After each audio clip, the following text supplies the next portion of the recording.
Well, there was a time when living in the midsection of the country kept you feeling pretty safe from terrorism. That quickly changed, though, in 1995 with the bombing of the Murrah Federal Building in Oklahoma City. 168 dead and a false sense of security gone forever. Yet, from what was our state's darkest hour, an awareness has helped Oklahoma lead the way in not only preventing terror, but helping future generations prepare for it. At the end of each school year, students enrolled in Central Tech's criminal justice program take part in a mock raid that gives these young people wanting to serve in law enforcement a unique hands-on experience. Alisa Hines took part in this year's drill and joins me now. Well, Rob, if what happened during the strike happened in real life, we wouldn't be here today. As we found out, sometimes it's good to attempt something dangerous in a situation when lives are not on the line. There's only so far she can go before she's exposed to that. From learning to protect each other's backs, you reach that point, you stop, you look at each other, this is where that teamwork comes in. To moving through buildings. And when you're coming through this, you're going to be just These students are experiencing firsthand skills necessary to protect the public. Mark American Horse is the criminal justice instructor at Central Tech in Sapulpa. Well, the training that led up to this was very intense. It was very realistic, and I think they saw that how fast things can start changing, and that you have to, account for all kinds of different things, and that literally you can account for everything. As part of the training, I showed them this is how you have to adapt to whatever's happening.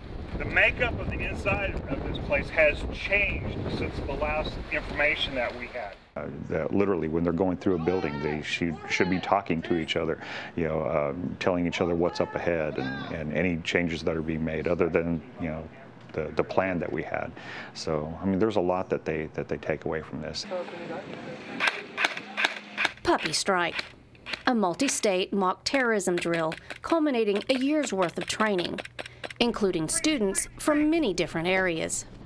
We had, criminal justice, had health careers, network security administration. We had our computer forensics class and robotics. And then, of course, we had to borrow some people from the ROTC, which was half of our SWAT team, and we trained them today. Training that, according to network security instructor Brian Babcock, includes months of preparation by his students. I want my students to do well. We always play the bad guys because we're able to fill in. I want my students to know both angles. I want them to know what's expected. As a network administrator or a security forensics investigator, you have to know both sides, good and bad. Letting them role play as bad guys gives them a taste of that. Grant Ware is back for a second go-around, hoping it will go better than last year when the bad guys got the upper hand. Last time we were in a building, we had stairs to go through, we had a basement to go through. This time we have a straight shot into a jet, so it's pretty much a straightforward obstacle to go through. It's a whole new playing field. A playing field with a major obstacle. A bomb hidden somewhere inside this vast hangar. Our friends at the FBI and the Joint Counterterrorism Task Force asked, can you put a weapons of mass destruction spin on it? And we looked at it, yeah, we can do that. It's now 9 a.m. and American Horse is going through last-minute details before the strike. I'm super excited. I've lost sleep for the last week, so. All in preparation for a long day that's over in a matter of minutes. Storming the plane, shots fired, man down. A firefight ensues. Meanwhile, the second team is sweeping the building looking for hidden terrorists. And others make arrests. When it's all over, disappointment and frustration. But with lessons learned.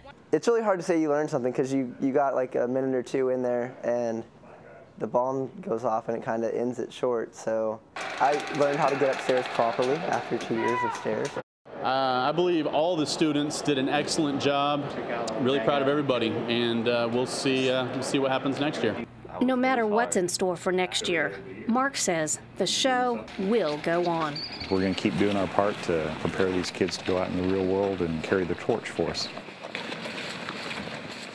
So with all those pellets flying, I have to ask, did you get shot?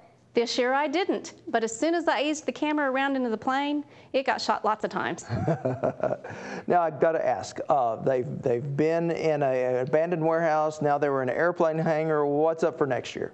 Well, Mark had a big idea to do something at the Port of Catoosa, but then he got to thinking about it. 80 kids on boats on the water. Probably not going to happen. So he's back to square one. All right. Well, certainly unlike any high school class I've ever taken. Thank you, Lisa. Now, if you'd like to learn more about work underway in the heartland to fight terrorism, we do have an interview on our website with David Hamilton, the director of the National Memorial Institute for the Prevention of Terrorism. Terrorists are not going to permanently damage the United States by killing us off. They might permanently damage the United States if we refuse to think about who they are and what they're doing and how we need to respond. Now, to see more of Mr. Hamilton's thoughts on fighting terrorism, simply head to our website and click on this week's Value Added.